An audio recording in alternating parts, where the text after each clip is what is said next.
This podcast is sponsored by nobody. Hey dudes, welcome to Splat from the Past, the only 80s themed horror and sci-fi show where things could get totally radical. Now today I will be welcoming Billie Perkins. Billie played Jodie Foster's friend in the 1976 Martin Scorsese classic Taxi Driver.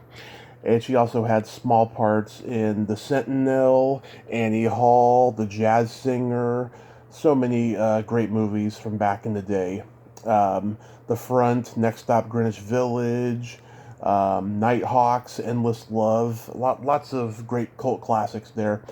And she's had an amazing life and career. It's funny, she was very reluctant to do this interview, but thanks to Diane Robin, another past guest of mine, it's going to happen. We talked for about an hour on the phone last week, and she told me about all these different things that she's done in her life. She worked for Atlantic Records. You know, she became a professional poker player later in life, all this amazing stuff.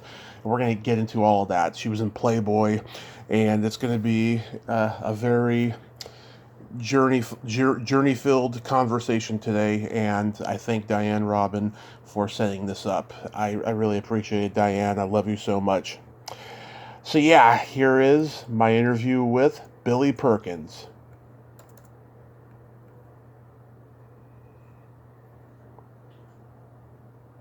Hello. Hey Billie, welcome to the show. How are you today? I'm great, Tommy. How are you? I am just spectacular. This is such a great honor. Thank you for taking the time today. Well, thank you for inviting me. My pleasure. So, going back in time, I know that you spent your childhood in foster homes and had a lot of adversity, but did you do any school plays in your teen years? Actually, I did. In my junior year, I did a play, and I was absolutely terrified. I had terrible stage fright. I had trouble concentrating. It was just a horrible experience for me. I mean, I loved it, but I was just scared to death. You know, which I scare easy, I guess. I don't know. But so I mean, that didn't give me any feeling that I was going to be an actress or anything like that. Yeah. Because I felt so nervous about it. You know. Mm-hmm. You weren't. You were using the acting stage as an escape from the pressures of your situation? Well, not so much. I mean, I guess, in a way it's strange because when you grow up in a children's home or a foster care system, sometimes you're seeking attention. And Right. I always felt like I wanted to be the center of attention that would make people love me or something. But then Right. once you get on stage and you have to say your lines, and you look out and you see what looks like millions of people in the audience, which was probably 25 parents or whatever. And it's scary. It's a scary thing for some people, and it was really scary for me. So it was sort of a strange thing. I wanted the attention, but I guess the pressure was a lot for me, Right. So I never really thought about acting as a career at that point in my life, Mm-hmm. It was just something I guess I fit the part, and they asked me if I wanted to do the play, so I did it, so it wasn't like a lifelong desire or anything at that point. Did you have a plan of what you wanted to do? Well, it's funny because growing up in a children's home, I mean, I didn't have parents to help me fund my career or help me fund my education, send me to college, anything like that. Mm-hmm. And when we went into our senior year, we were given a piece of paper, and it said, what are the 3 things you want to do when you graduate? And most of the other girls in class were saying they wanted to be a nurse, they wanted to be a teacher, they wanted to be a hairdresser. With no funding, I knew that I didn't have those options. My options were pretty much go get a job. Mm-hmm. And I had secretarial skills, so I figured that's probably what I would do. But we had to fill out this form, so we had to write down what we wanted to do. Mm-hmm. And my list was different than everybody else's in class. Everybody else had said they wanted to do normal careers. I wrote down I wanted to be a model, an actress, and a Playboy bunny. Now, first of all, it's going to sound funnier when I explain to you why. Mm-hmm. First of all, I told you about my acting experience. I was terrified. Yeah. So I have no idea why I wrote down I wanted to be an actress. Second of all, I said I wanted to be a model. Most models are 5'7". I'm 5'2". Yeah. I was 5'2" then. I have not grown any taller. Being a model probably wasn't on the real horizon, Mm-hmm.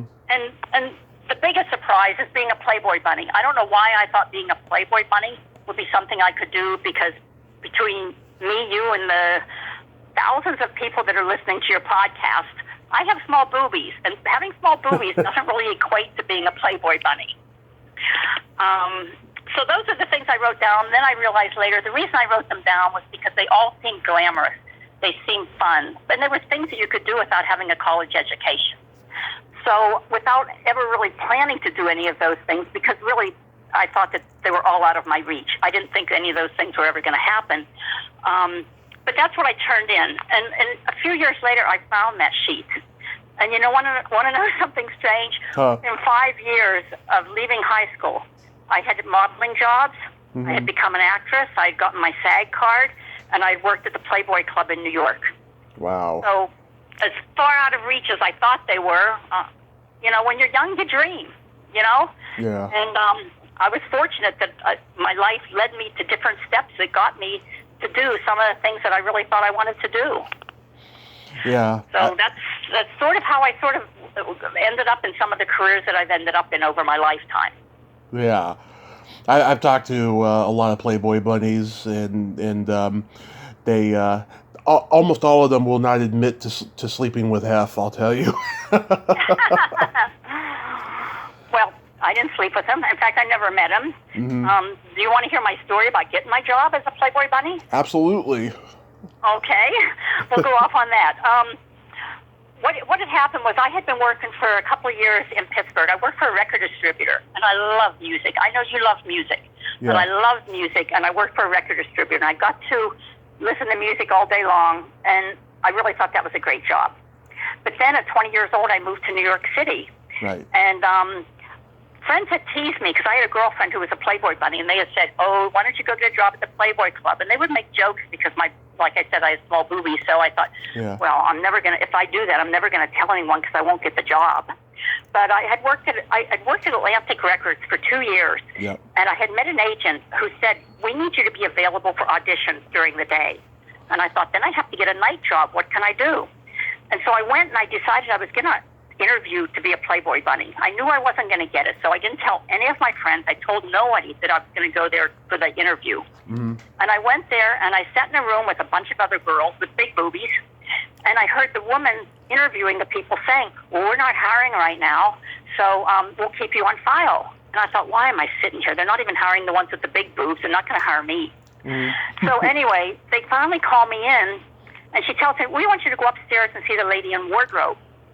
And I said, "What?" And she goes, "Yeah, go up to wardrobe and she's going to put you in a costume." And I said, "But I thought you weren't hiring." She goes, "Oh, that's what we tell the people we're not going to hire." She said, "You go up there, put the wardrobe on, and see the lady in wardrobe." I said, "Okay."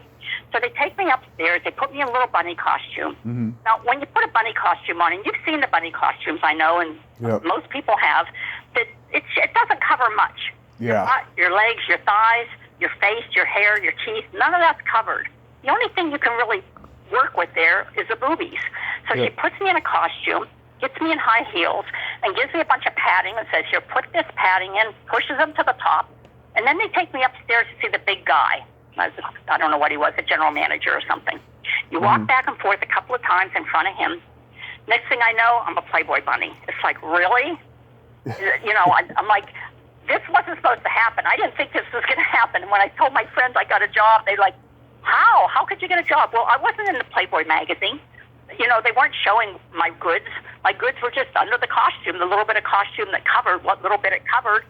That's the only place you can pad or you can hide, Yeah. So that's how I got that job. So that's the Playboy bunny job, how I got that job.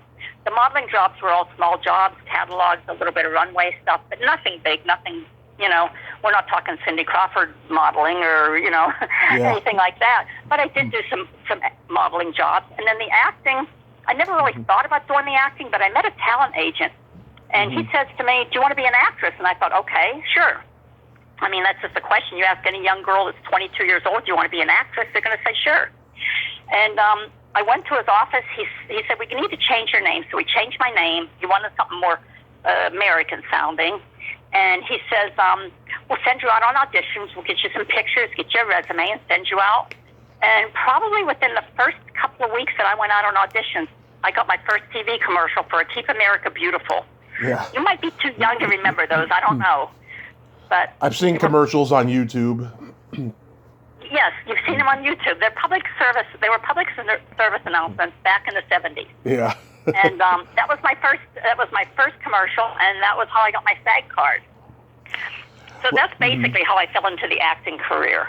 And you know, like I said, it's my from growing up with really basically nothing and having no real thoughts of being or doing anything of any substance with my upbringing. I thought, oh, they told you have to have a college education, you have to do this, you have to do that, and not thinking I would probably do any of the things.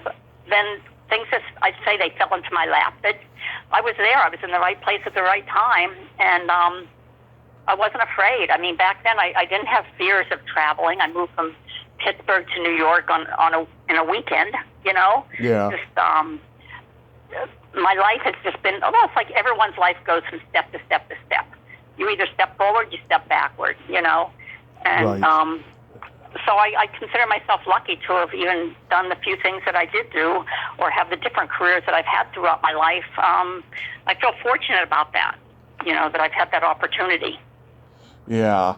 So when you were at Atlantic Records, I mean, that was an amazing time for music. And Atlantic had Led Zeppelin, Crosby, Stills and Nash, Aretha Franklin, Jay Giles Band, Boss Skaggs, a lot of great people.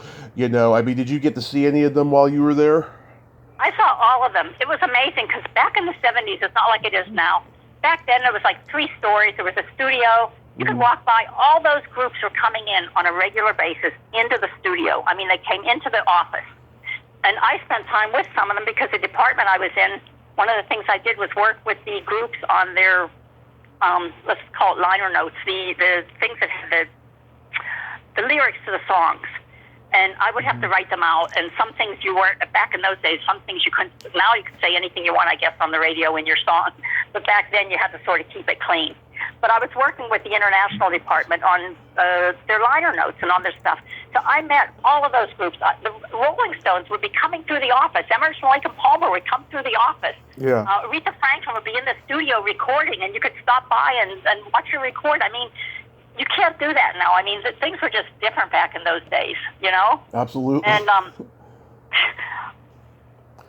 yeah. I met so many stars. I mean, all those guys, all those people came in the office, and it was a great time to be in my 20s. Let's put it this way. I was there from the time I was 20 till I was 22. It was a great time to be in the business because every night was a concert, a party. Every day I worked in the office. And, I mean, that was just an incredible career all in itself, you know. And then, of course, my next thing happened. Well, I left there. I went to the Playboy Club for a while. And I even, on one of my auditions, I was asked if I would be willing to sign a 2-year contract for all my children to work on that soap. And, you know, this was a big opportunity. And I decided that I didn't want to do it because I had in my mind, I knew that if I went to London and I moved to London, that I could work for Emerson, Lake and Palmer over there. Yeah. And I thought, that's really what, I mean, when you're young, you don't think about the future. You think, what do you want to do now? Well, Right. I'm 22. I can work for Emerson, Lake and Palmer in London, where all the cute British guys with the long hair are, you know. And that just seemed like a much more attractive thing than signing a 2-year contract when you're 22 sounds like it's forever, you know. Yeah. And I opted out of that. I was also offered a job working for David Bowie as his personal assistant when he came for his tour of America when I was working in Atlantic. And that's something I look back and say, oh, maybe I should have done that. But you know what? At the time, he had a fear of flying. He traveled everywhere, probably by limo, car, bus. I don't know how he traveled. But I would have had to drive to all across the United States to all the places where he was performing and stuff. I get car sick. And I know that sounds sort of crazy. I don't get it anymore, but when I was young, I used to get car sick. And I thought, I can't take a job where I'm going to feel car sick all the time because I have to drive to every location because he's afraid of flying. So I'm sure that would have been a fabulous job, you know. Maybe working all my children for 2 years would have been a great career booster. But at the time, that didn't feel right to me. What felt right was going to London and working for Emerson, Lake and Palmer. And I did it. I just picked up, moved to London, and worked for Emerson, Lake and Palmer over there. Yeah. How long were you with them for? Well, I was with them over there for a year. Mm-hmm. And another good thing was I got to do commercials over there as well. I did commercials for Harmony Shampoo, for Pan American Airlines. So I still was working on my acting career while I was in London. I was still able to get some work over there. And so over there it was great because I got a chance to meet all of their friends and all of the other big groups, the British groups, that were popular at the time.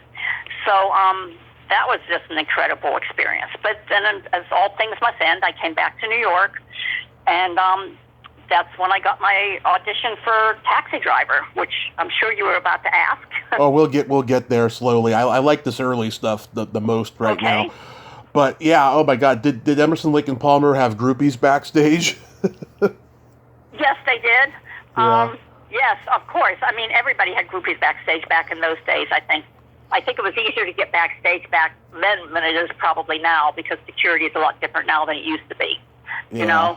I can remember, I remember going to a concert with them, and when they left the stadium, Keith was on a motorcycle. He liked to ride motorcycles. When we left the stadium, I got on the back of his motorcycle, and they expected the guys to be coming out in limos.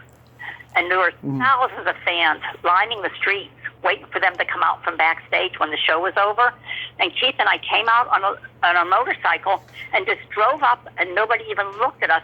We just drove up and drove out because they assumed the other guys were going to be coming in limos. And that's when, of course, they see the limos. They know that's what they wanted. And they had no idea that it was Keith on the motorcycle. And I was on the back, and we just flew out ahead of, and all the people just standing there waiting for the limos. It was just great. But yeah, of course, I mean, they were so popular back then. I mean, it was just crazy.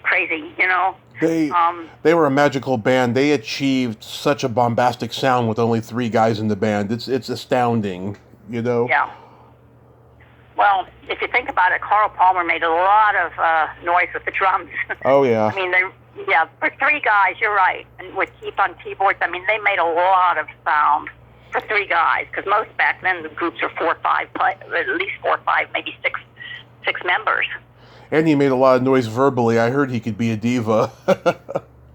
Who could be a diva? That Carl Palmer. Oh, well, I don't know about that.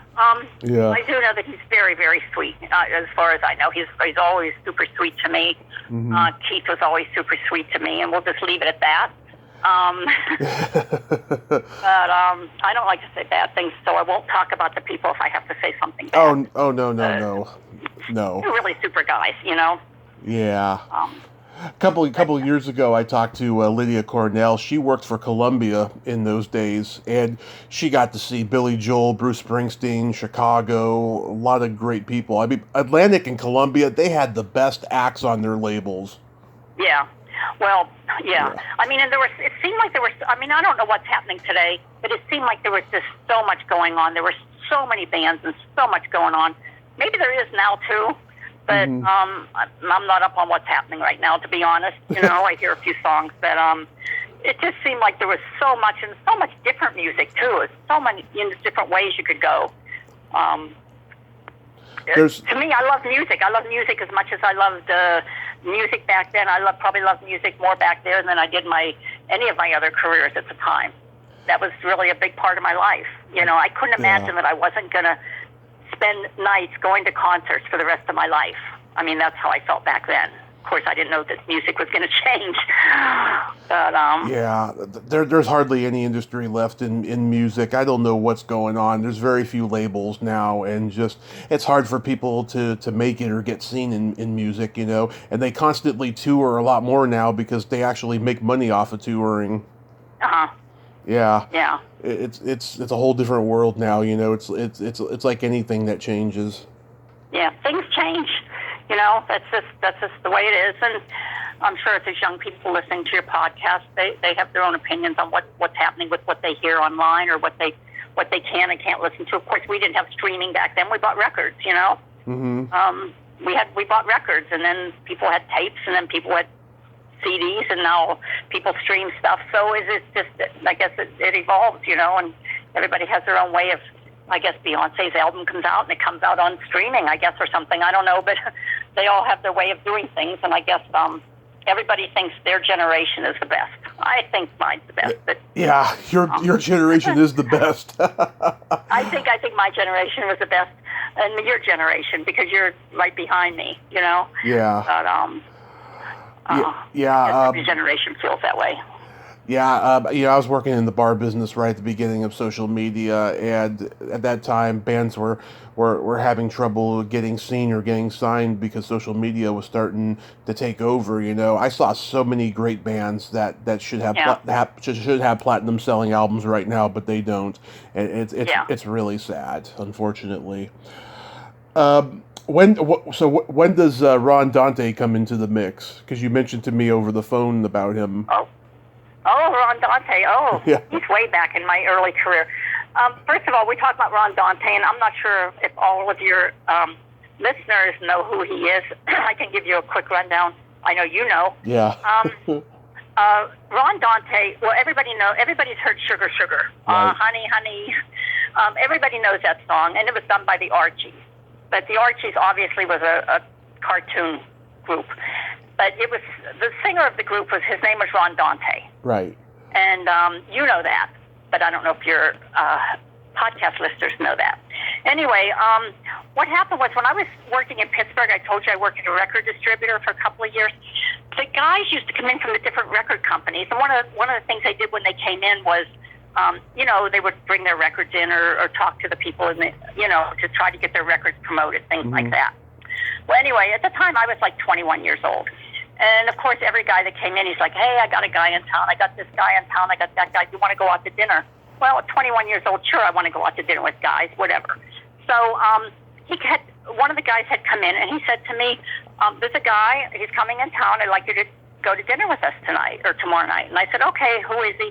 So he shows me a picture, and he shows me a picture of someone named Ron Dante. Now, this doesn't mean anything to me. I'm like, who is Ron Dante? Yeah. He goes, Sugar, Sugar, Honey, Honey. I'm like, oh, that guy, he's the singer of that group? Yeah, well, he's the singer behind the cartoon, Yeah. I said, oh, yeah, he's cute. Yeah, he's cute. I want to go out to dinner with him. So fine. So we set it up for the next night. We're supposed to meet and go to dinner. Mm-hmm. I didn't make it to dinner. I don't know what happened. I can't even remember what happened, but I didn't make it to dinner. And I know he came in the next day and he said to me, I'm so disappointed. We went to dinner last night. You didn't show up. So you have to come to dinner tonight. I said, I promise I will. Something happened last night. I couldn't make it. I will definitely be there for dinner tonight. So I had all that set. I was ready. I was planning. Had made all my plans to get to dinner. And somebody else came in and said, hey, I'm going to dinner with a guy who's in town tonight. And I'm thinking, well, who is this? He goes, the guy, he's going to be in a new TV show called The Partridge Family. His name is David Cassidy. Yeah. Here's a picture of the guy. I'm going, oh, my God, he's so cute, too. They're both so cute. And I'm like, I can't stand up for Ron Dante again. I already stood him up last night. He's cute. And I have to go to this. And I said, I'm sorry. I would love to go out with David Cassidy. But I have to go to dinner with Ron Dante because I promised last night I didn't make it. So I turned down David Cassidy, which is too bad that they hadn't come like 3 days apart. But they both came at the same time. Yeah. And I went out to dinner with Ron Dante and with the guy from the record company, and we got along really, really well. Well, it turns out that Ronnie was appearing the next day on a TV show called Come Alive. And that was sort of like the American Bandstand of Pittsburgh. And I was living in Pittsburgh at the time. That's where I had grown up. And it was the American Bandstand, basically, of Pittsburgh called Come Alive. He said, look, I'm going to sing Sugar, Sugar tomorrow on the show. I'd like you to come on and be a dancer. Well, I'm like, yes, I get to be on television. So he says, do you want to come and do it? And I said, of course I do.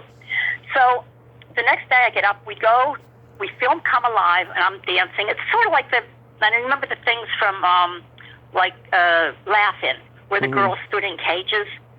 Well, it was that kind of a thing. I was up dancing in a type of a cage, on the show. And so I did that, and that was really great. And I thought this was my first time ever being on TV. I'm actually been on TV, Right. And had a great time. Got along great with Ronnie. And he called me like a week later and says, do you want to come to New York and visit me? And I thought, well, yeah, I had never been on an airplane, but it sounded like a good, fun thing to do. And I liked him. I thought he was cute. And I said, yeah, sure, I'd like to come up. So he makes arrangements for me to come to New York to visit him. And so I fly to New York. And when I get there, he tells me, I was on the plane with David Cassidy when we left Pittsburgh. And he said, and David told me that he had a date with the woman that Ronnie had the date with. So they were talking about me. Mm-hmm. He goes, I told him, the woman that you were supposed to go out with last night, I saw her last night or something like that. And I thought, well, that's really kind of funny, kind of strange that they had this conversation. And anyway, so I went to visit Ronnie in New York and decided, well, I was there for almost 10 days.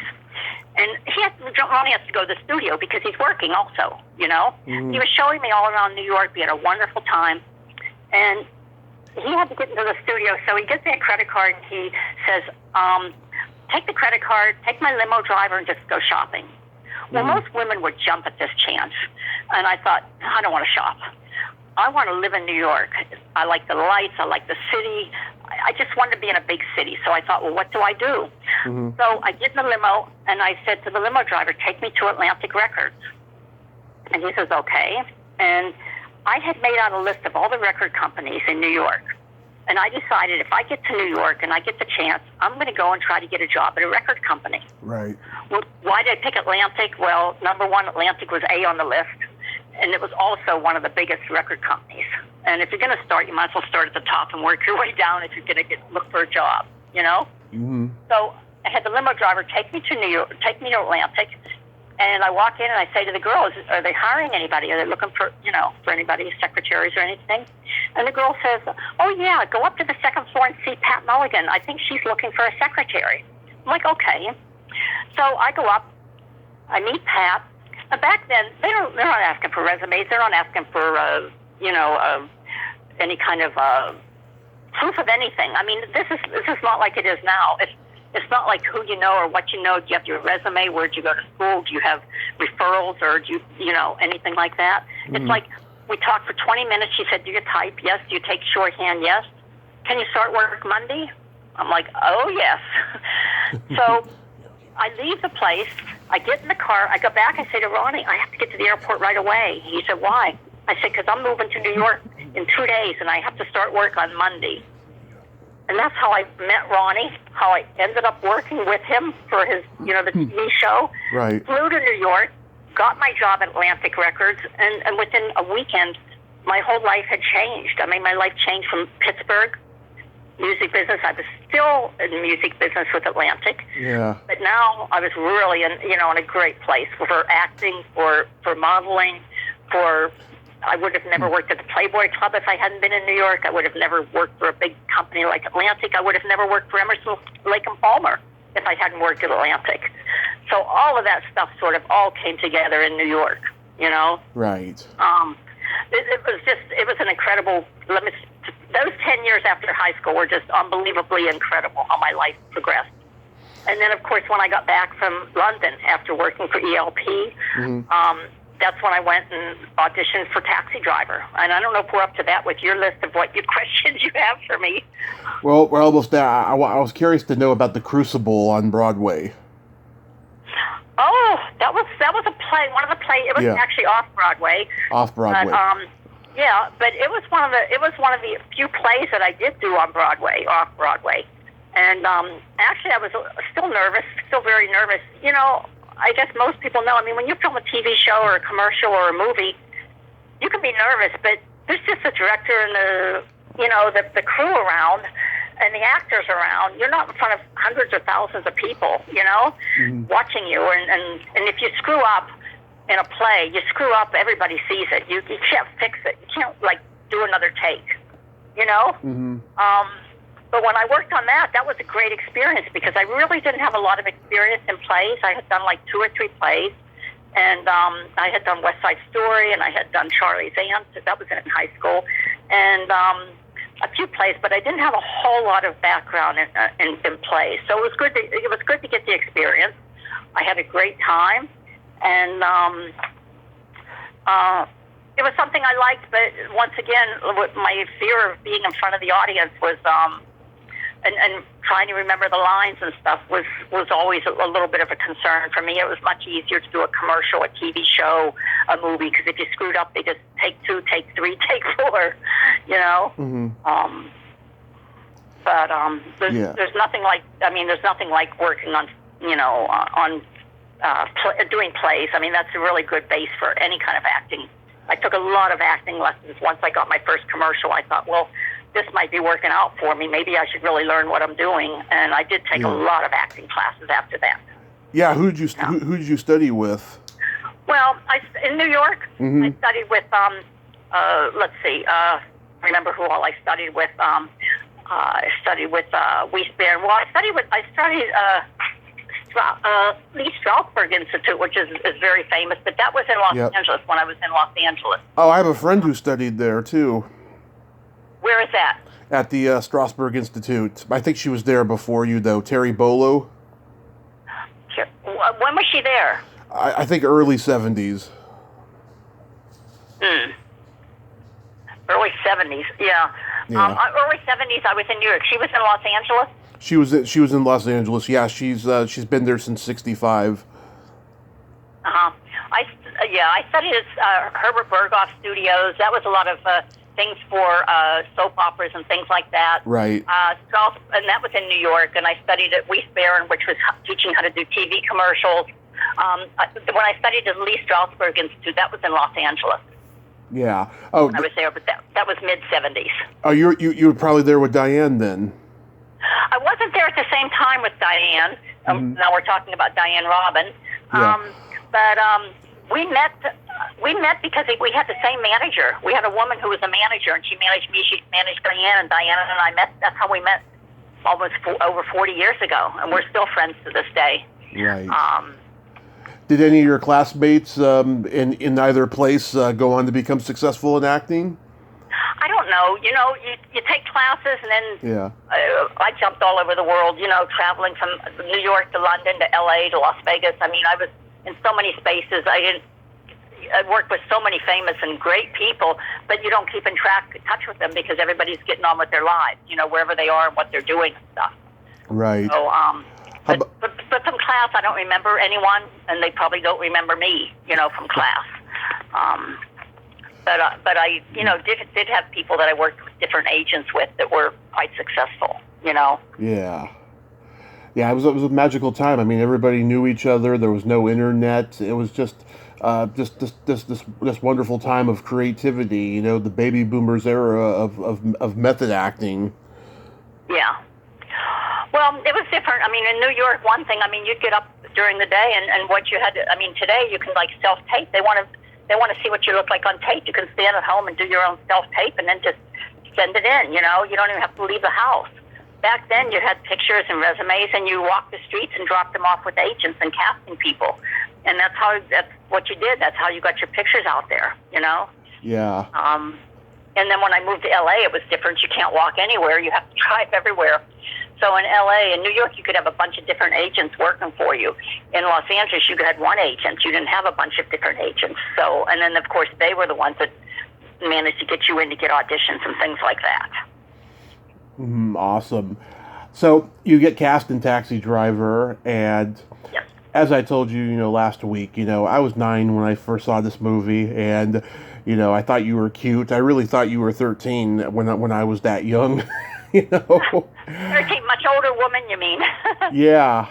I mean, this movie was amazing because, Paul Schrader and Scorsese, they were aware of the kind of trauma that Vietnam veterans were facing at that time and stuff. And this movie is a great commentary on that. And the sad part is it hasn't changed. They're still going through this. Yeah.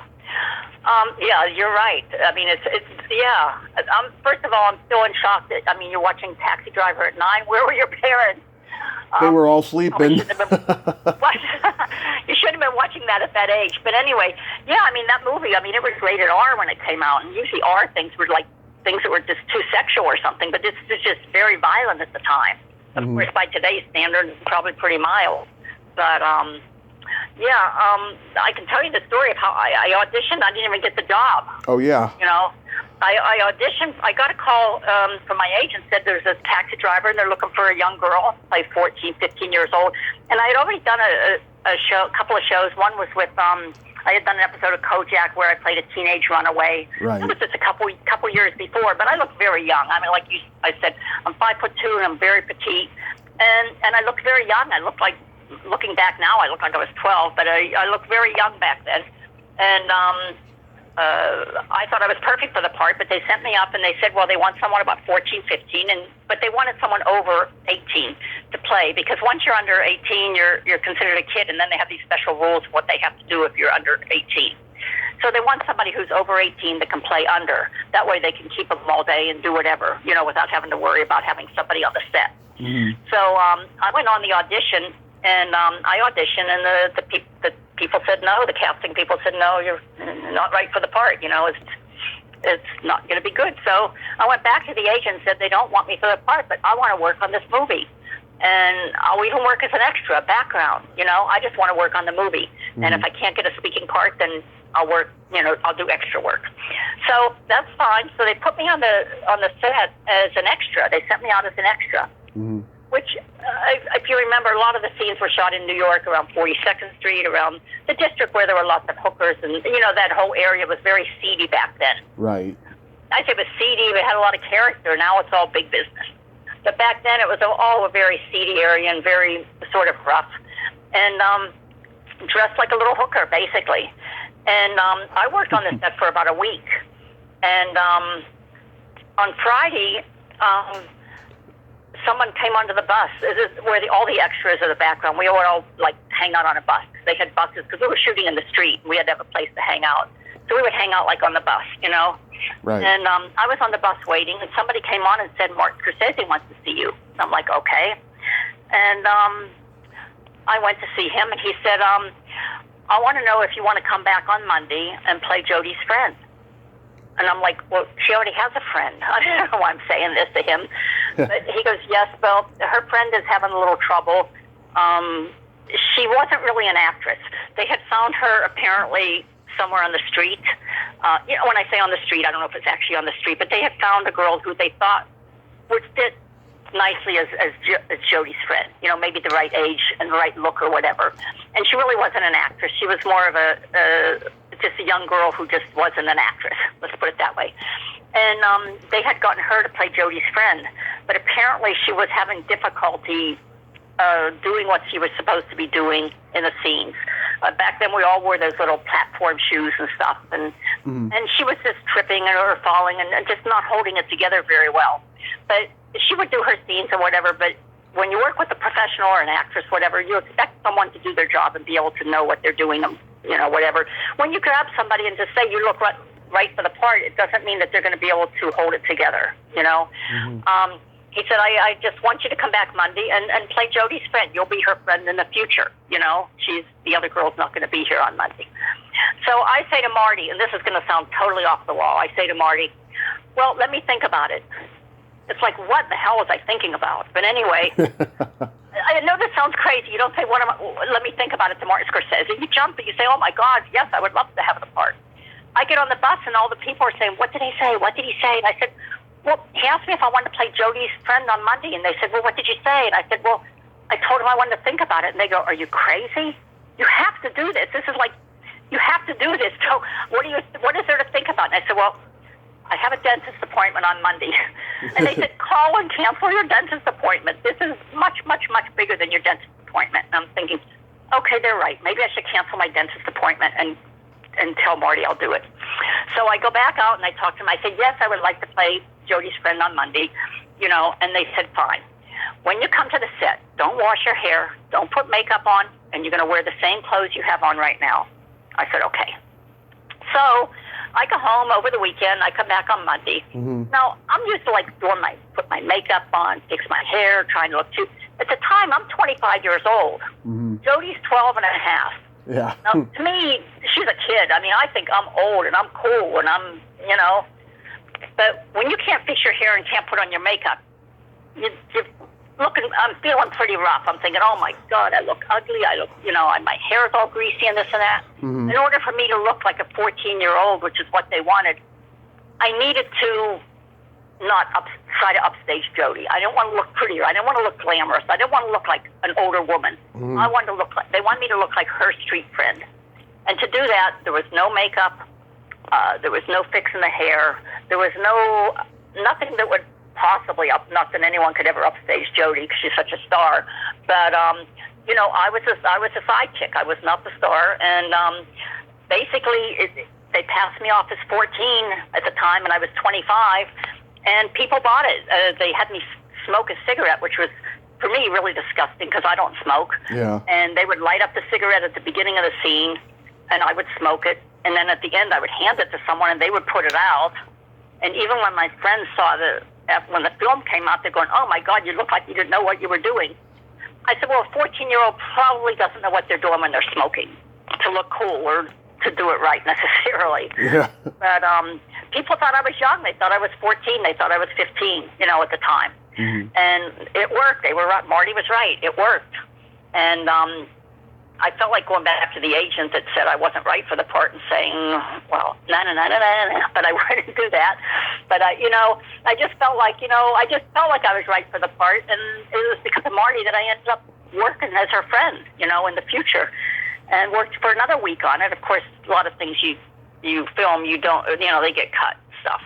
But I had a nice little scene, Mm-hmm. with the two of them, and became good friends with Marty after that. It was a really great experience, and it was something that I almost blew by saying, "Well, let me think about it." I mean, but it really helped my career because when I did go to Los Angeles to work, it helped open doors. Right. It was something that an agent wanted to sign me right away. I was auditioning for things like Three's Company and more Charlie's Angels and other things like that, which I probably wouldn't have gotten if I hadn't done Taxi Driver. So it was a stepping stone. You know, it was a great experience. Did you mentor Jody at all? No, not really. I mean, we talked and we giggled and we laughed when we did scenes and stuff because they weren't really recording what we were actually saying, and we wanted to be friends and look like we were having, being friends. But she was young. I mean, she was 12, like I said, 12 and a half. That's young. Yeah. And of course, she was a star. I mean, she was sort of a little star at that point because she had already done a couple of things. And, of course, she was known, Mm-hmm. And, but, no, I wouldn't say. I mean, I think maybe if she learned anything, she may have learned something from the girl that preceded me, the girl that was hired originally to do the job, Yeah. She may have learned something from her. I don't know.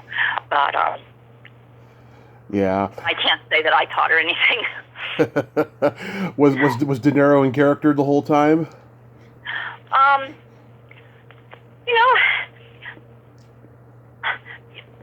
Well, during those scenes, he was a nice guy. I mean, first of all, the guy's a sweetheart in real life. I mean, he's so sweet. He's so nice. He wasn't doing the crazy scenes when he was shooting people up or doing crazy things, Yeah. So standing around talking, he was just like a nice guy, Mm-hmm. I can't, it's kind of weird because the other strange thing was, we shot the scene, and the scene that we shot was with Harvey Keitel, and he played the pimp, and he had long hair and stuff, and oh God, he's so cute, and all this other stuff, and everybody was super sweet, and everybody was super nice and stuff, and but a lot of things are deceiving when you work on a film. Everybody can be nice and stuff, or not nice, whatever. But not everything as it appears, I should say. Of course. I guess well, how am I trying to say this? I'm trying to be nice and say stuff. When I met Harvey, Harvey and I were friends, and he wanted to ask me out, and I didn't want to go out with him. I wanted to go out with him, but I didn't want to go out with him when I was working on Taxi Driver. Right. Because I didn't think that was a good idea to go out with someone who you're working with, because sometimes if it doesn't turn out good, it can be a bad thing. Right. So I told him, I said, you want to go out? We'll go out when I'm finished filming. And he said, okay. And I loved at the point, I think I told you, I lived in London. I liked the guys with the long hair, and they were cute and this and that, and I liked the rock and roll style. Yeah. And that's how Harvey looked. He looked like rock and roll, with the long hair and all this stuff. And when we had our first date, I go to meet him, and his hair's like 1 inch long. Yeah. 2 inches long. I'm like, what happened to your hair? He goes, oh, that was a wig. I'm like, oh my God. It's a character he's playing. It was a character he's playing, but I never saw him without his wig. So, I went from this this picture of what he looked like when he was a pimp, which was, I thought he was really cute. He was still cute. There's no doubt about that. And still a super guy. But it's like when you work on a film and you work with people, even with De Niro when he had his mohawk or whatever, I mean, that looks so extreme. But when you stand around and talk with these people, they're all like the guy next door and really sweethearts. And then you see them in action. It's amazing how they can go from looking and being like one person to doing their acting and being a completely different person. That it's amazing. You know, it's amazing to see both sides of the person. And all I can say is I've been fortunate. I've had good luck that almost everyone I've ever worked with has been really super people. I mean, I haven't worked with a lot of people that have ego problems and attitudes, you know. Yeah. Maybe got fortunate or got lucky about that. But that Kojak episode you did, a couple of people I've interviewed was in that episode too. Richard Hurd, who died 2 weeks after I interviewed him, and Hank Garrett from Car 54, Where Are You? Really? Oh, I'm sorry to hear about that. Sorry for your loss.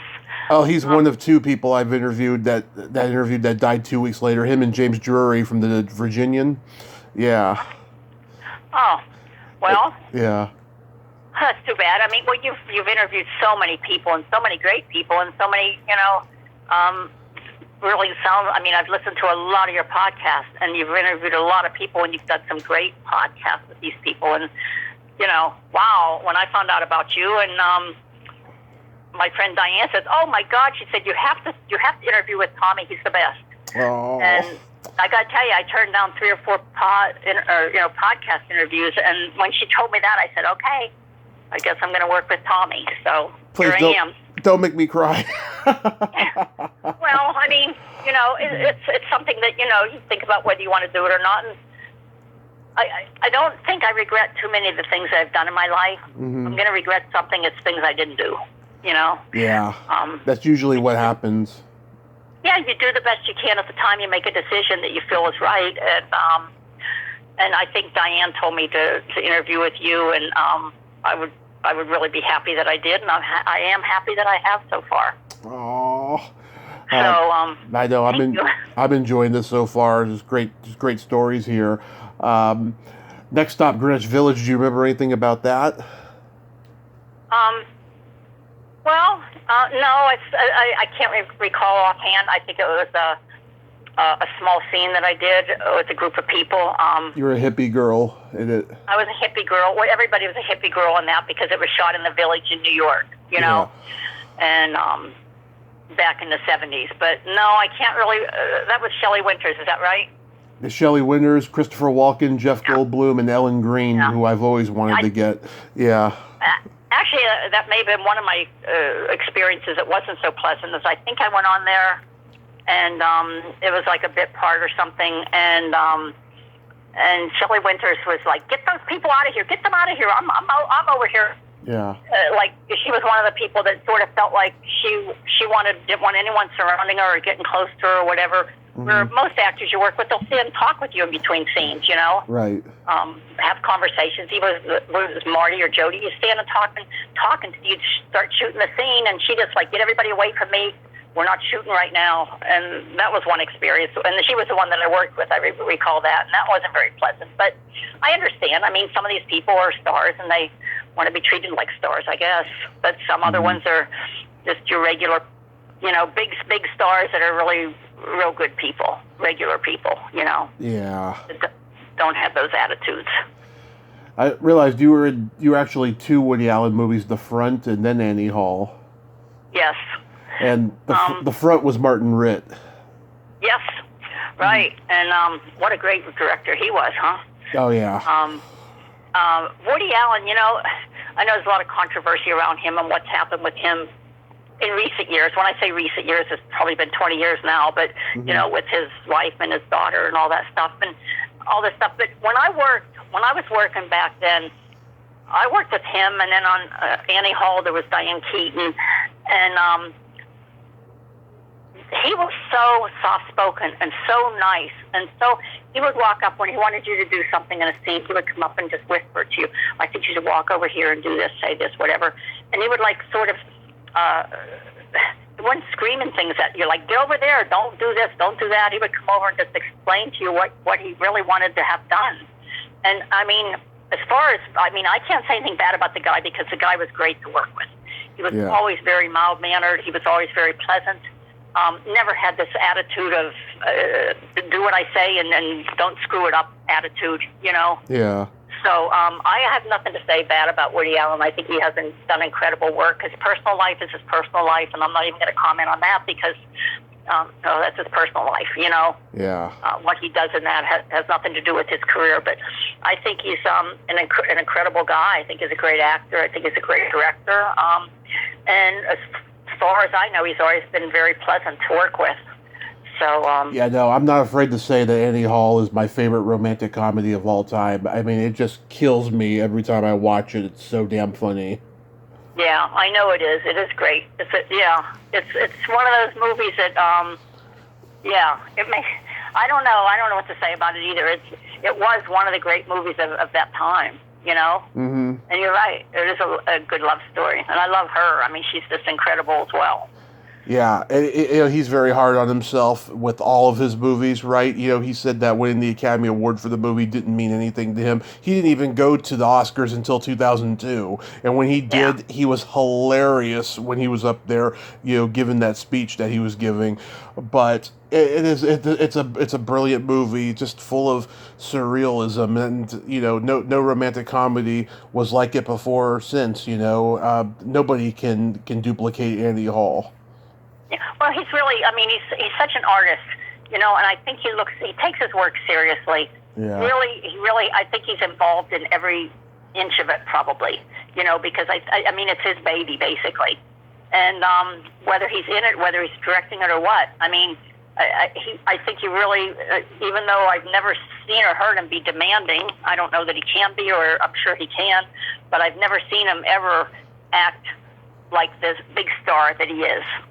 You know, I've never seen him ever act like he was, you know, better than everybody else on the set or anything like that. He's always just incredibly artistic, and I guess he knows what he wants, and he must. I mean, to have as many winners as he's had over the years, he knows what he wants, and he manages to get it from his, you know, his cast and stuff. He manages to get his people to perform, and he has had hit after hit. You know, he is a star. You know, whether he wants be at the Academy, whether he wants to get an Academy Award or anything like that. Maybe that's not important to him. It's just doing artistic work and being successful at that. Right. So, I see. I know you said you didn't remember anything about the Sentinel, but like, is there anything you remember about Michael Winner? No, not to be honest. No, I can't. If I had done these things 10 years ago, I might remember. But we're going back now over 40 years, and I got a Michael Winner story. Okay, you tell me a story now. Yeah. So okay, he's well known for being a diva, and there was a crew member on a movie who put shoe polish on his bullhorn so that when he talked out of it, you know, he had shoe polish on his lips. So that's so funny. That same crew member worked on Police Academy and suggested that gag be put in the movie with G.W. Bailey's Captain Harris character. And it got a huge laugh in the theater, you know, and so it came from that, from doing that to Michael Winner in real life. Yeah? Yeah. That's a great story. That's really funny, and he didn't get mad or anything, right? I don't know what his reaction was, but they did that to him. That's a great story. That's really good. Yeah. You know, when you talk about things, it's funny because when I look back, there's so many things I can't remember. And then when I do remember something, some things stand out and just everything else sort of blurs. I mean, when you hit a certain age, you can only fit so much in your brain, I guess. But we tend to remember really good things. We tend to remember bad things. Right. Everything in between, I don't know if there's room for everything, you know? Yeah. How about the Next Man with Sean Connery? I'll tell you, I was in my 20s at the time, and that guy, for an older guy, I don't know how old was he at the time. He's probably in his 50s. But when you're 20, you think anyone over 50 is like dying, you know? Yeah. So gorgeous. My God, what a gorgeous, suave, debonair, just reeked of class. The man just so, and all I remember was, I think he did a dancing scene in it. And I remember thinking, my God, would it be great to be with someone so debonair, you know, as this older guy, because you don't, when you're young, you look at older people, they just look old. Right. But it was like seeing someone at that age, and he just was so suave. No wonder he was, you know, what was it, the 007 or something? Mm-hmm. Wasn't he 007 at one point? He was the original? Original one? Yeah, he stopped doing it in 71 and then came back for one in 83, and then that was it. So, but you can see why. I mean, anyone that plays 007 has to be suave and debonair. I mean, well, they're supposed to be anyway. And he just reeked of it. And it's like, I think he was the first older man that I ever thought was just absolutely handsome and debonair, that he actually looked attractive over 50, you know, at the time. Exactly. Yeah. Yeah. Another guy with a lot of class and style. How about, you guest starred on the Serpico TV series with David Burney? Yeah, I did, and I think I played a runaway in that. I'm trying to remember what I did. Let's see. I think I played a runaway. I think I had a couple of lines. He stopped me, I believe, on the street and asked me, he was looking for somebody or something like that. They were looking for someone, or I think that they were looking for someone, and they stopped and asked me if I had seen someone or something like that. I was like a teenage hooker or something. But I was even 26 when I did that, you know? Yeah. And back then, I was, like I said, I looked so young, they were always trying to get someone over 18, because if you had them under 18, then you had to get special people on the set. You could only work so many hours a day. You had to have someone special on the set to monitor everything. But if you got someone 18 that could play under, then you had an adult, and you didn't have to worry about all the extras, you know? Yeah. So when I started out, I played students and runaways and young hookers and things like that, because I looked so young. This is really sad. Victoria Racimo was in that episode. I interviewed her twice, and she died a month after I did the second one with her. She and I became really good friends in that last year and a half. We would talk on the phone privately, and she just had a wonderful laugh and a great sense of humor. I took her death pretty badly. Oh, that's too bad. I'm sorry. Yeah. Tell me about all these people. It's like, it's too bad that I guess time goes on, and I guess this happens as you get older. It happens more. You deal with it more, you know. Yeah. I mean, very sad.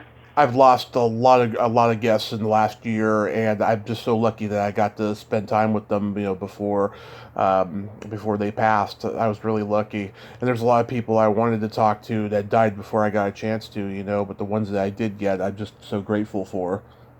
Yeah. Well, I mean, not that this is any consolation, but at least you have the interviews, and this is always going to be something that's available to you. Mm-hmm. They're going to be in your heart, but you can also look back and have sweet memories about when you interviewed them, and how your conversations and your relationship with them. And that's something that, until you get Alzheimer's, they're not going to take it away from you, you know? Absolutely. It'll always be there with you. And not that you're going to get Alzheimer's, but you know what I'm saying. I talk about myself, not you necessarily. I figure as long as I can remember the things that I did in my life and the people that I have in my life, until that's gone. And then if it's gone, you don't know it's gone anyway. But it's one thing they can't take away from you is your experiences. They can take away your monetary things, your home. They can take away your belongings, but they can't take away your experiences that you have with people. Right. Tell me about the Charlie's Angels experience. Charlie's Angels, okay. I auditioned for that, and I got the part of a waitress, and I had about 4 or 5 lines. And this is another story. When I went on the set, first of all, I was sitting most of the day. I was doing a scene. It was with Jacqueline Smith. And do I want to tell you this or not? Jacqueline Smith, first of all, was one of the sweetest people I've ever worked with. Mm-hmm. So let's just say that. When I was doing the scene, it was with Cheryl Ladd. And for some reason, I got all dressed in wardrobe. They had me decked out. At the time, my hair was long and blonde and curled. And And I went on the set, and I was getting a lot of, I'm friendly to everybody. I don't know, you don't know me that well, but I'm friendly to everybody. I talk to everybody, and I'm friendly to everybody. I can tell you're when a friendly person. I talk to the crew, I talk to the extras, I just talk to everybody because I'm friendly. That's me. And I was on the set, and I was getting a lot of attention, and all the crew were around me, chatting with me, this and that, whatever. And I have a feeling, I'm not certain, but I was doing a scene with Cheryl Ladd, and before we started the scene, they came and told me, you have to go back to wardrobe. I'm like, okay. I thought I was finished, and they said, no, go back. And they took me back there, and they put my hair up on top of my head in like little buns and curls, like something out of the TV show Alice, or the woman that played Flo with all the beehive and the hair on the top of her head. And I thought, my God, I look horrible. Why would they do this? And then I realized that once she came on the set and sat down with her long blonde hair and whatever, I don't want to say she was jealous, but somebody sent me back to wardrobe to get my hair put up on my head so that I would not look, maybe wouldn't look like her, maybe wouldn't get so much attention from the crew. I don't know why, but I did my scenes. It was fine working there, and I had a great day. But I sort of felt like it's too bad I couldn't have done the scenes and done the show the way I looked, because they made me look really cute, you know. But I guess maybe I looked too cute for the job I was supposed to be doing. I don't know. Yeah. But it was a nice experience. I mean, working on the show was great. And like I said, Jacqueline Smith is one of the nicest people I probably ever worked with and had a chance to spend time with, you know, while waiting to do between our scene stuff. That was a nice experience. And it was a very big show at the time. I mean, it was a really hot show, and so it was a nice thing. It was one of the things I did when I first got to California, when I moved to California in the mid-'70s. You know, that was one of the first shows that I did. So, And you were a waitress in The Jazz Singer. I love that story. That's a really great story. Yeah, that was a great story. And Neil Diamond is great. He just, you know. Yeah. Jerry Lewis did it on, I think, Playhouse 90 back in the late 50s. Really? Yeah. Wow. You're Yeah. really going back now. You don't remember that now. You don't tell me you remember that. You read that somewhere. I think I saw it on YouTube years ago. Oh. Wow. Yeah. That's amazing. Back in the early 90s, they did a parody of it on The Simpsons. That's how I first became aware of The Jazz Singer. And then I saw the Neil Diamond movie years later. I still haven't seen the original from, what was it, the 30s maybe? Yeah. The original Jazz Singer. Yeah, I still haven't seen that one yet, but I got to. I don't know if I've seen that one or not. I know of it, but I don't remember if I've seen it or not. How about Nighthawks? Oh, Nighthawks. Oh, I got a story for that. Yeah. Well, when I worked on that, it was funny because the part I was supposed to be a terrified subway person, whatever. We shot in the subways in New York, and there were scenes where there was shooting in the subway, and there was Sylvester Stallone and Billy D. Williams, and it's kind of funny because, like I said, when you go on the set, people are either very friendly to you and you stand around and chat and talk in between scenes when you're shooting, or you don't, you know, or you your trailer and wait to be called. Depends, you know. Yeah. If you went on the set and you went into the subway where everybody was, where they were getting ready to shoot, you would see Billy D. Williams on one side, Sylvester Stallone standing somewhere else. And Stallone was usually standing by himself, maybe talking to one person. Billy D. Williams would have like 15 women around him. Well, there's probably a couple guys there too. Everybody, I mean, he talked to everybody. He was friendly to everybody, and everybody was around him. And I don't know if maybe Stallone was busy or people didn't do it because they thought he was a big, big star or what. But it was like Billy D. Williams got all the attention and all the people around him. And then Stallone was like by himself, you know. To be honest, he was friendlier, let's just say. He would, you know, Billy D. Williams is friendlier, you know. He was much more open to talking to people and talking with everybody. Anyone that wanted to talk to him, he was happy to talk to people. And I thought that was really nice. And when I worked on that set, it turned out that I was supposed to be there shooting, and I step off the subway right as they were about to shoot. And, of course, I scream and run away or something crazy, which obviously would be happening. It's unfortunate because today so many crazy things happening in the subways and with people shooting. This is probably more realistic for today than it was back then. Back then it seemed sort of like crazy, like who's going to be shooting in the subway? Well, they're shooting everywhere now, and I suppose people are screaming and running for real now. But back then it's like I got paid to scream and run away, you know? Yeah. But that was kind of a nice thing, a nice experience. Yeah, a friend of mine, she played the bank teller in the movie, Catherine Mary Stewart, and it was her first. Oh. It was her first American movie. She had done that musical, The Apple, which she was the female lead in that same year. And she said that Stallone, she said he was an absolute sweetheart of a guy, but he was just a little full of himself at the same time. Well, maybe that's what, you know what I'm saying? Maybe that's what people sensed or something, that he wasn't real open to chatting with everybody. Yeah. And, you know, this is okay. That's okay, too. As long as you're not being rude, I don't care. You know? It doesn't bother me if you're not being rude. You don't have to want to talk with me. I mean, not, you know. Yeah. But, go ahead. No, I was just going to say, you know, people are different, you know? Yeah. Everyone's got their own process. It doesn't make them bad. It just makes them different, you know? Mm-hmm. And how about Endless Love? Endless Love, Brooke Shields. Yeah. Yes. Oh, beautiful. Oh, my God. Beautiful, sweet. It seems like I'm telling you, everybody is beautiful, sweet, really nice, really great.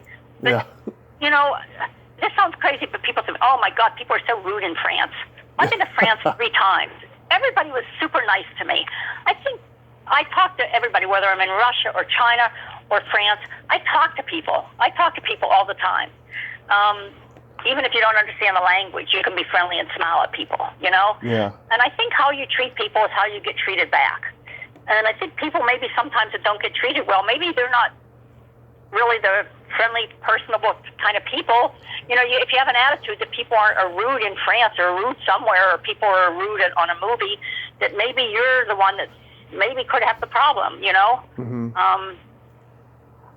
For all the people that I've heard that, oh my God, the people here, the people there, they're terrible in New York. I lived in New York. Everybody was wonderful in New York. I lived in LA. They were wonderful. London. I mean, I've lived in other places. I live in Florida now. People are great here too. I don't have a problem, but maybe it's the person who's dealing with people that has having the problem. I don't know, because I know it sounds like I'm saying this person's great, that person's great.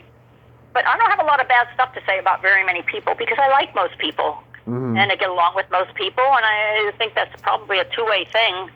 And, you know, you tell me. I mean, I'm sure you've had your interviews with people that weren't real open and answered your questions with yes and no, and sat there and really didn't make your job very easy. And I have. I've interviewed maybe about 16 assholes, and other than that, I've had about 98% great experiences interviewing people. Yeah. So then you know. I mean, fortunately, most of my experiences have been great, and I suppose if you have a lot of bad experiences, maybe you should take a look at yourself. You know. Yeah. And of course, I've had interviews that were good, but they were disappointing because I expected too much out of them, you know? Mm-hmm. And I realized later after the fact that, okay, maybe the reason why the person is a lot more open with this person that I listened to in a previous interview is because they actually are friends and they know each other, you know? It's a very weird, interesting dynamic, the relationship between a guest and a host, depending on what their pre-existing relationship is. I find it very fascinating. Well, I hope I haven't disappointed you today. You have not disappointed me. You have not. You have been great. Let's see, wrap up the movies part here. Let's see, there's Ragtime, which was Jimmy Cagney's last theatrical movie. Did you have any experience with him on that? No, I did not even. I don't even think I did scenes with him. Okay. In that. So there wasn't anything that's memorable from that set. No, I don't have any. No, I wish I did have something to tell you, but I don't recall. How about Rain Man? Rain Man. Oh, well, that was one of the things that I shot in Vegas. which we haven't even got to, but I did end up moving to Vegas at some point, Mm-hmm. and that was after California. Lived in Vegas for almost 30 years, but I worked on a few films there. And Rain Man, that was great. Worked with Tom Cruise and Dustin Hoffman, who are both incredible people. And what a great movie that was, too. Yeah. So I was really happy to work on that, and I had a great time. And yeah, like I said, that was a good experience. I didn't have a big part, just one little scene in the casino, but that was a good experience. That was great. Both of those guys were really friendly, and I thought the movie was great too. I mean, one of the nice things is when you work on a film, a lot of times you just go, you do your part, and then you leave. You don't really see the whole thing being filmed. You don't. When it's a small part, you just know the day or a couple days or a week or whatever you work, and you don't really know the whole thing until you see it at the end. And yeah, that's. I mean, I've worked on a lot of films, and they've been mostly small parts, I have to say. Yeah, I could have opted for big parts, but they would have had to be in lesser movies. Let's put it that way. I've been fortunate to be in so many big movies that have been Academy Award winners and just, huge movies with small parts. But then I had to decide, do I want to do a small part in a great movie that's an Academy Award winning movie that's, and with all these big stars, or do I want to work in a B or a C movie that maybe I have a starring role that no one's ever really going to see, or not many people are going to see. And I decided I opted for let's go big time. I'm probably not going to be the big time person, but no pressure on me. And if it happens, it happens. And if not, then at least I don't have anything I'm embarrassed to tell about or talk about or show.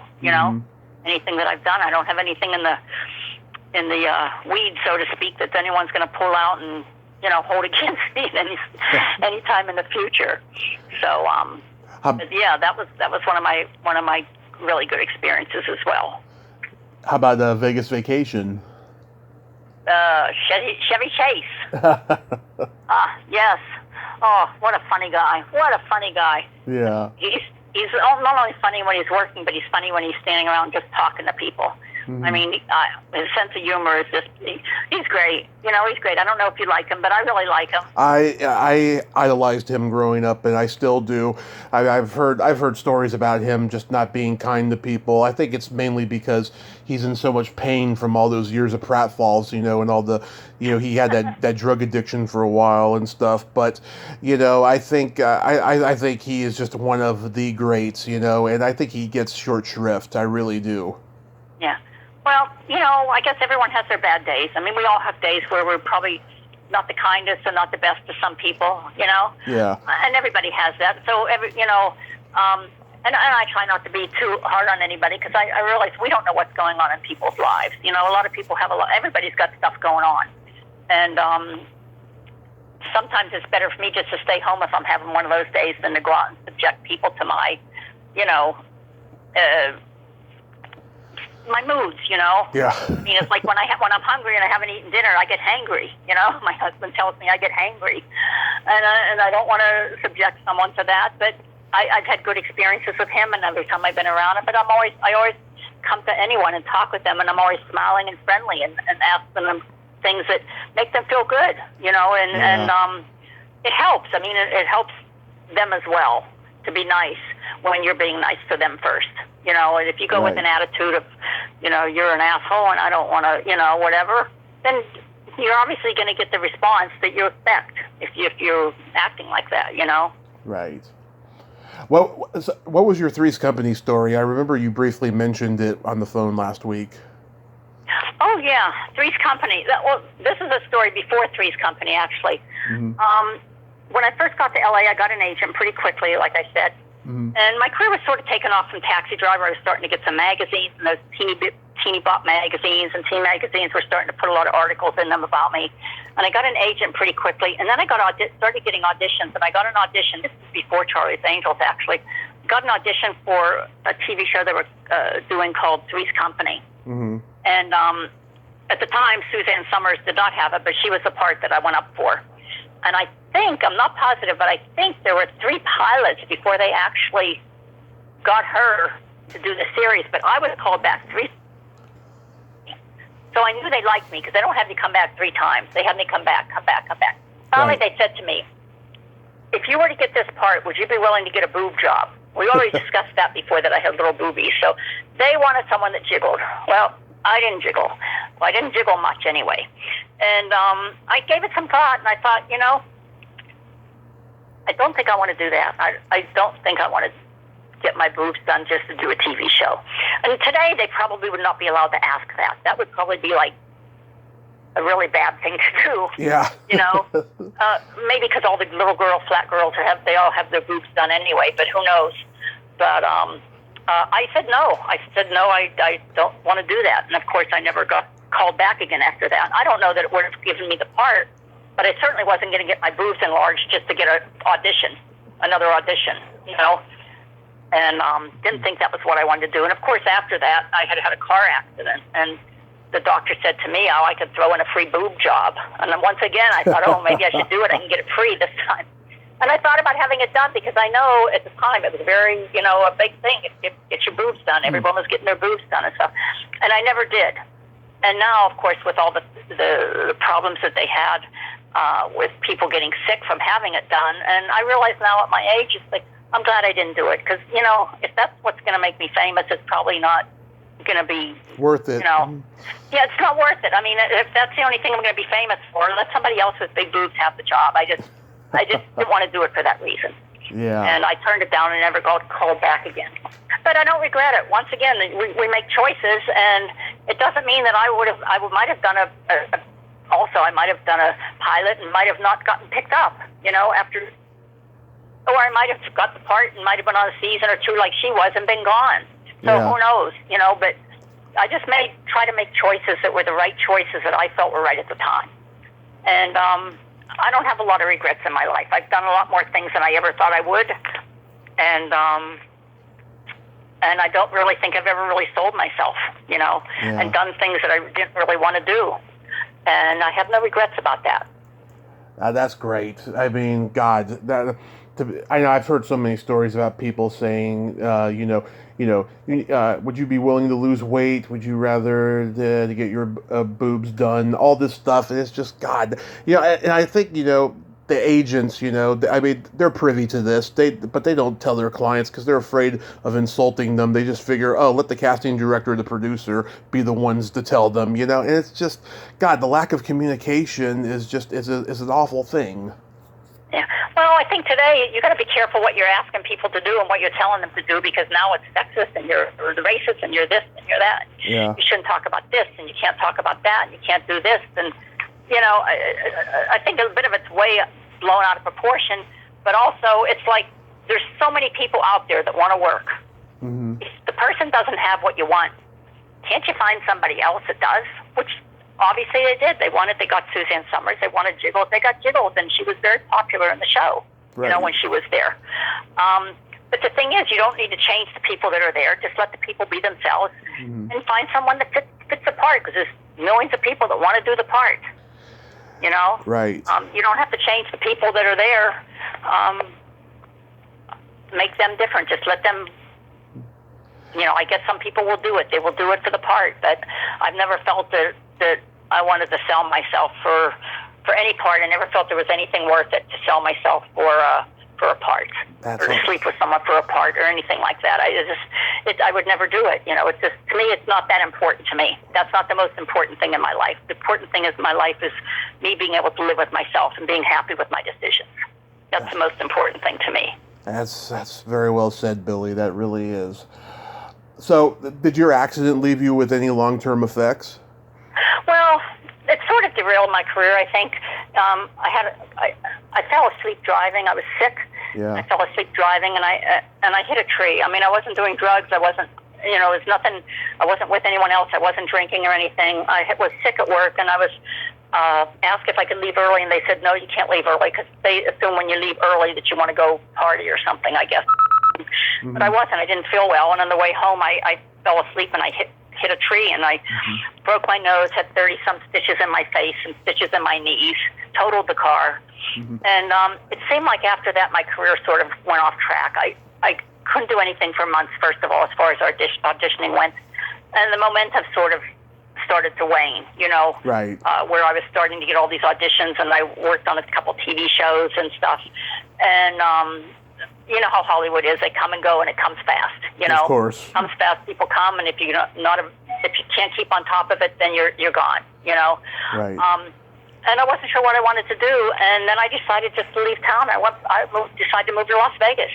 I moved to Las Vegas, and poker dealer, and loved it. At first, I just loved it. I couldn't believe I had this job because it was just so much fun to do. I was a poker player. Mm-hmm. Wasn't a very good one at the time, but I was a poker player, and became a dealer. And during the day, sometimes like you said, we talked about some things that I shot. I shot some things when we were in Vegas, too. There wasn't a lot going on there, but when things came through town, I got work, right. in Vegas. And I worked there for many years, and then I was also a poker player. I played a lot of tournaments, and I still continue to do, poker tournaments and things. So then I go back to Vegas about once a year to play in the poker tournaments and stuff.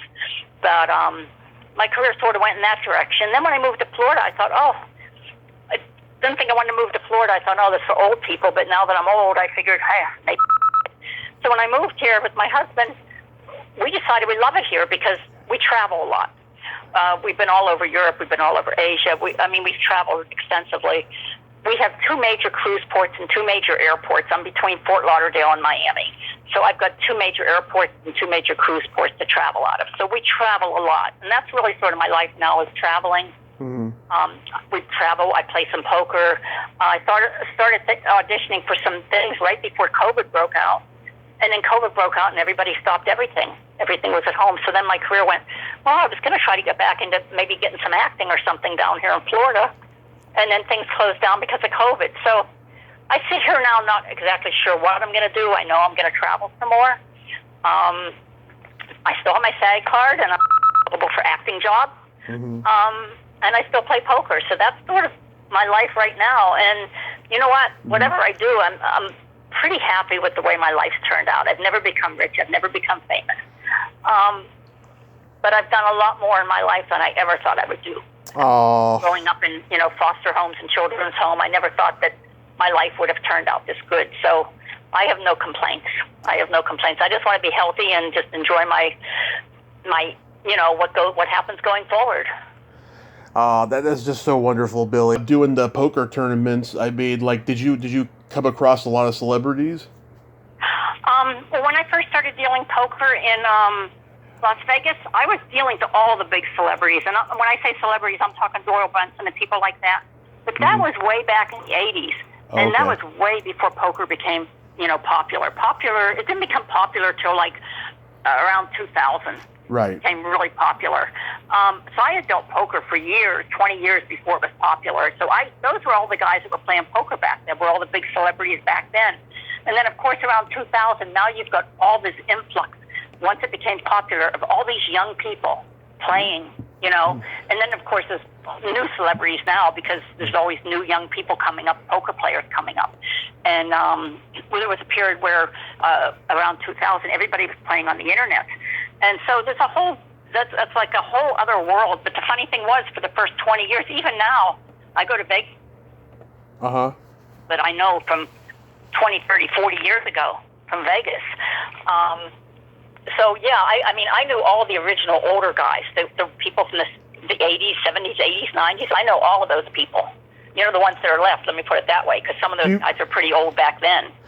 But yeah, I knew all of them. Now, I don't know all the new young people that have come up playing online that come from Europe and wherever they come from, different countries that are playing now. I don't know those guys. But no matter where I go, I've gone everywhere to, in Europe, I've been to Macau. You always run into people somewhere. Almost everywhere I go, I cannot go into a poker room that one person doesn't know me. And mostly from Vegas, from poker. And and you still see some of that now. But my husband and I usually go to Vegas once a year during the World Series of poker, and we play in the World Series. And I don't know how familiar you are with poker, how familiar you are with any of those the pros or anything. Well, But well, I know that Kevin Pollak and Jennifer Tilly were doing the celebrity poker stuff back in the day, and yes, I know. Do you know Norman Sheridan? Norman Sheridan. The name's not familiar. Okay, he was in a cult movie called Drive-In Massacre in the '70s, and he did a couple other movies, and then he left L.A., went to Vegas, and he was doing poker in Vegas for many years. He's been trying to come on the podcast for about a year now, but he's been having health issues, and I don't know if it'll happen. But my friend Greg interviewed him last year before it got really bad for him, and yeah, he was doing it for a lot of years out there. Mm-hmm. Not familiar with the name. Yeah, it's sort of like, it's funny. It's like a small world. Yeah, when Jennifer Tilly was doing it, and that was really at the height of when internet poker was bursting on the scene, as well as young people starting to play poker, and it just exploded. I mean, it just exploded the game, and the game is different now than it used to be. I say different now. It's played the same, but it's like anything. Like we talked about music, how music used to be records, and then it was tapes, and then it was CDs, and now it's streaming and stuff. The same with poker. Poker is like, it's been around for a long time, but some of the basics of it are still the same, but there's a lot of different things. Like I said, people playing on the internet, and but I love it. I mean, I still love it. My husband loves it. And once a year we go out and play in the World Series of Poker, which is like the biggest, most famous, I guess, tournament of poker. They have them poker tournaments all the time around the world. Right. I can find a poker tournament any day of the week if I wanted to. But we like to play that one because that's one of the biggest. And also we get to, I lived there for almost 30 years, so get to see a lot of old friends when I go. So it makes going back to Vegas fun. I wouldn't want to live there again. I lived there for a long time, but I loved it when I lived there. And but yeah, poker's it's a great pastime. I mean, it sure beats bingo. I guess the old people used to go to bingo. Now they go to poker, play poker. A lot of them play poker. Oh, my stepmom, she's been playing bingo since she came to America in 1983. She's from New Zealand and she's Polynesian. And I used to go with her to play bingo. I had fun with it. I think it's a really fun game. Well, it is a fun game, but it's pretty hard to make money at, Yeah. You get like $200 max or something. I mean, with poker, they have tournaments where you can win $1 million or more, Yeah. So, I mean, there's certain things you can do, but, you can make money, or you can just, I play here in Florida, they have casinos, and I can go out and just sit and play poker for a few hours if I want to get out and see some people and say hi, and, just play. It doesn't have to be a tournament, just playing a game. That's like one of our pastimes, I guess I should say. One of the things that we do for relaxation and fun is that. But yeah, bingo used to be fun. When I was young, I played bingo too. So do the professional poker players, they get paid to participate in the tournament, and then they either win or they don't win? Is that how it works? No.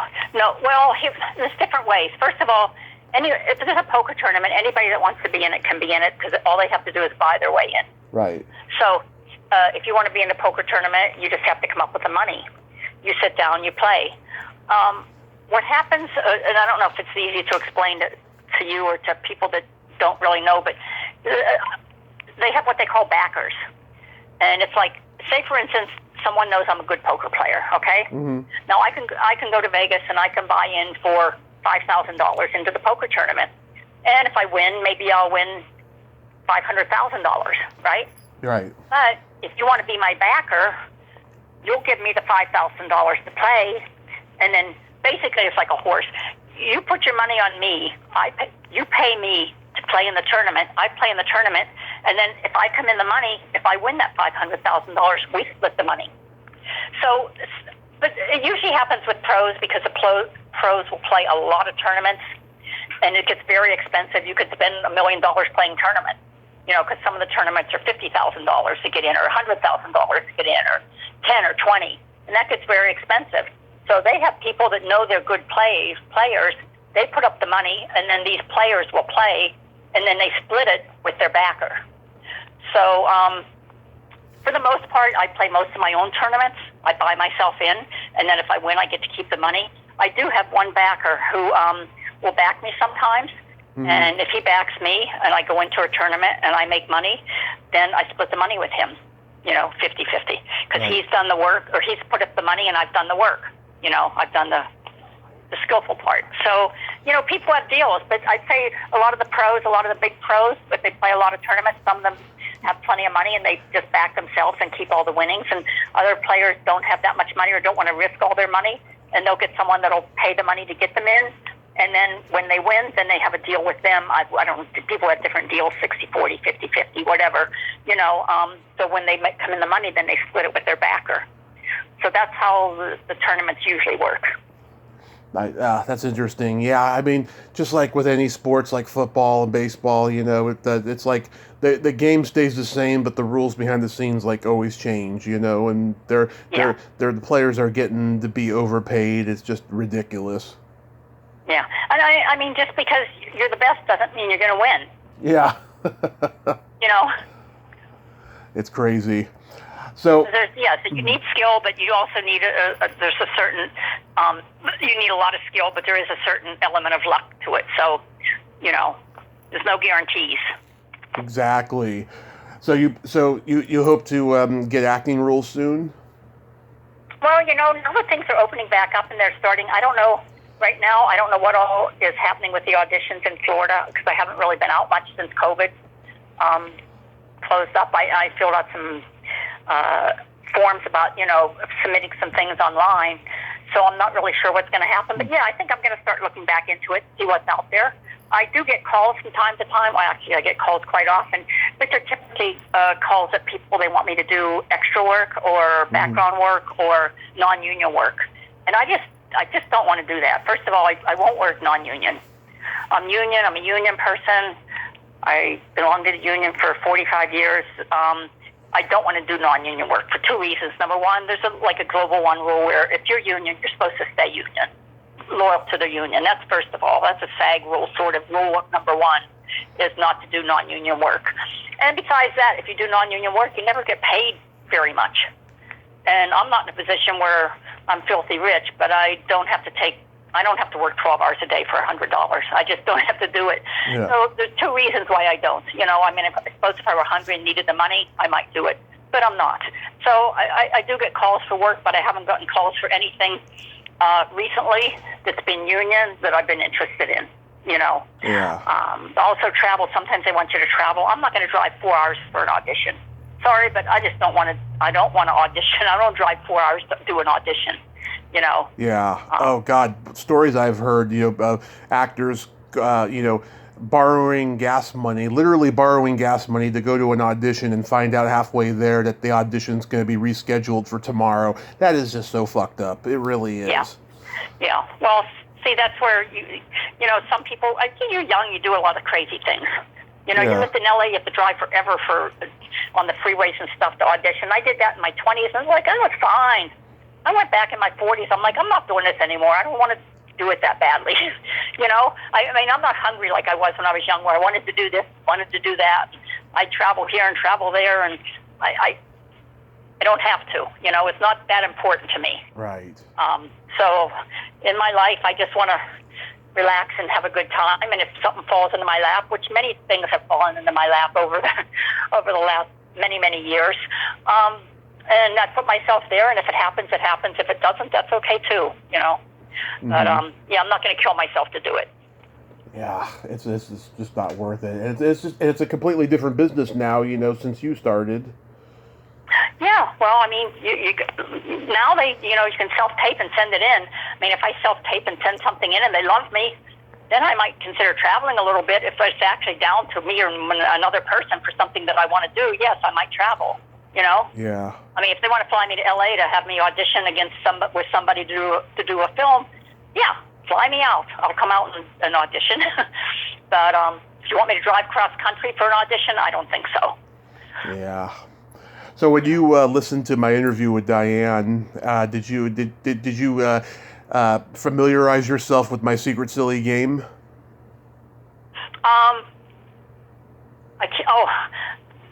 I heard it, but I don't remember exactly what it was, and I'm probably thinking, I hope he doesn't do that with me, but go ahead, hit me with it. I laughed so hard when I was listening to your thing. She's so funny, and she had me laughing so hard, and you had me laughing.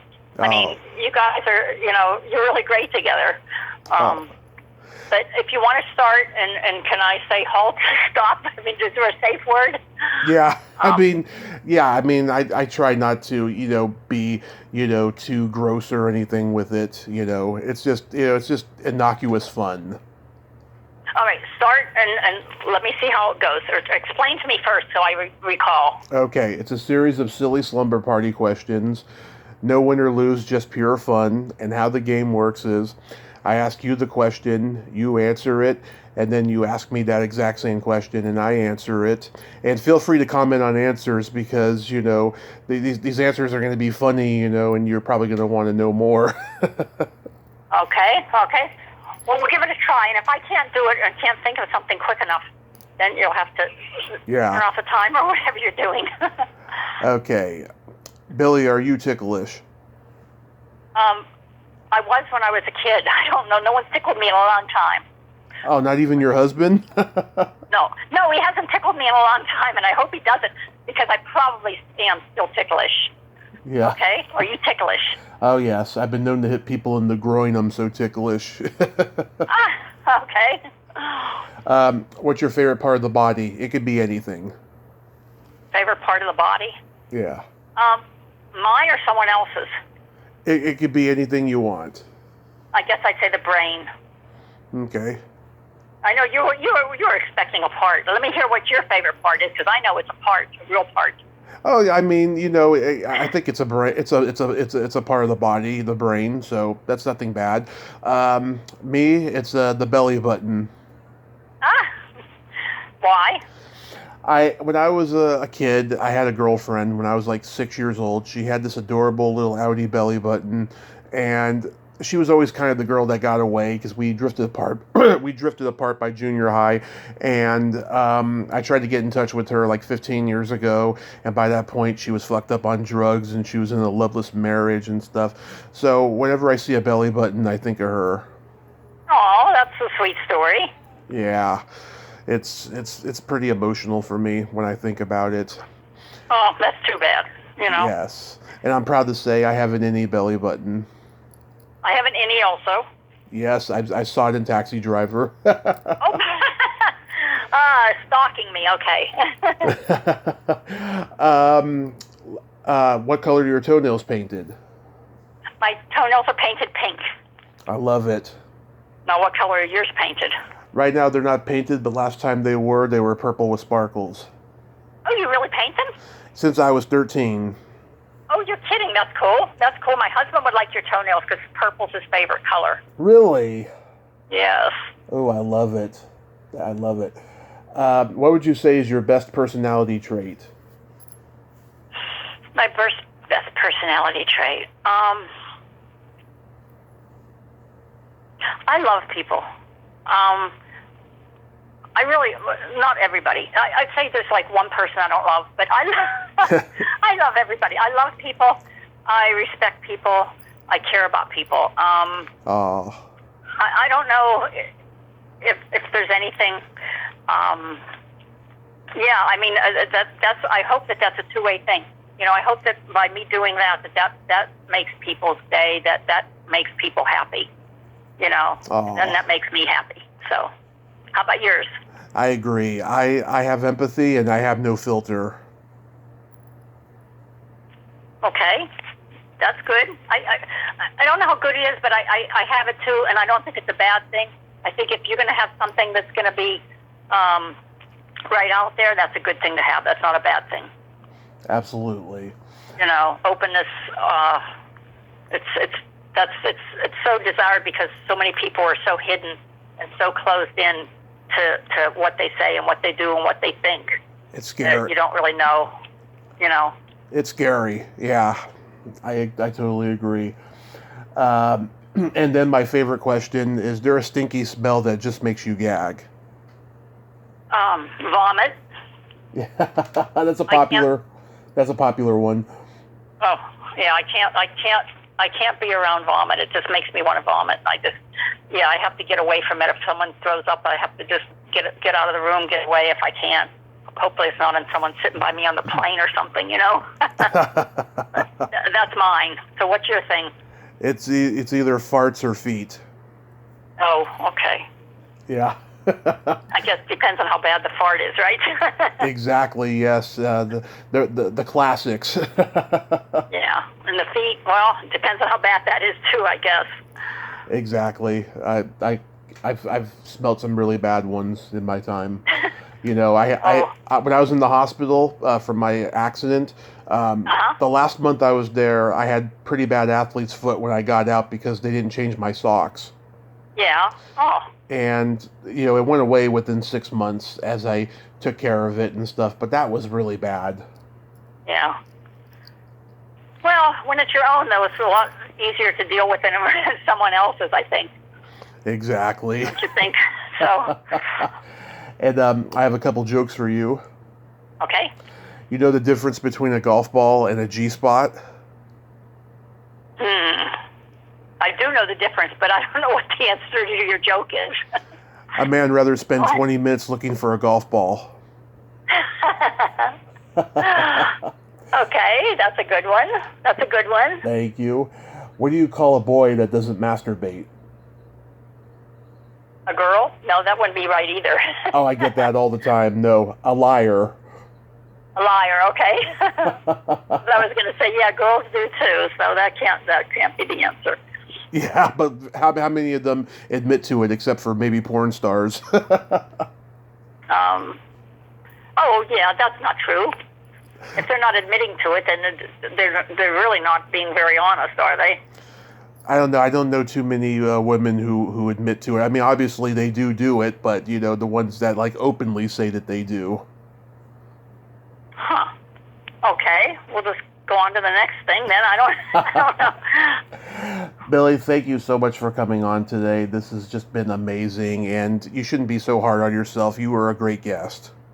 Well, thank you so much for having me. You're a great host. I mean, you make things comfortable. I hope I didn't spend all my time chatting about things that you weren't interested in, and I hope that the people listening are happy with what they've heard and are entertained by us for however long they've managed to stay on the phone. But I had a great time. I appreciate you asking me, and I'm really glad I had a chance to do it. I'm glad I did it. Yes, you were fantastic and just so inspirational, really. And I hope you enjoy the rest of your summer and you get some acting jobs booked and just be safe out there. Well, if I do, you'll be the first to hear about it. Awesome. Okay, Tommy, you take care. You too. Okay, bye-bye. Bye-bye. Well, there you have it. Billie Perkins, ain't she a sweetheart? Oh my God, she is just so awesome. Yeah, she was reluctant at first, but I'm glad Diane could connect us because she was a great guest. Just fabulous. Well, until next time, this is Tommy Throwback Kovac saying there's no shame in living in the past because the present sucks. Later, dudes.